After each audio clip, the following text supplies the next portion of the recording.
Hey guys, in this video I'll show you how to stop automatic payments on your Chase app.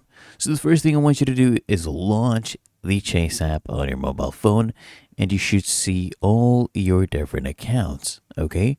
So just come here and tap on any account that you want to stop automatic payments for. So let's do this one right here, our credit card.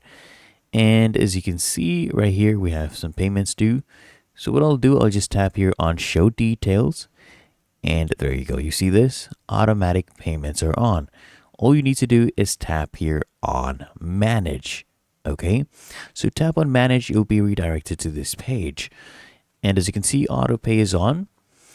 And all you need to do, okay, is make sure you tap on edit.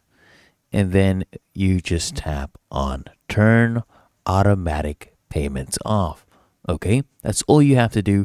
Really that easy and simple. So if you found this video helpful, make sure you smash that like button and subscribe to the channel.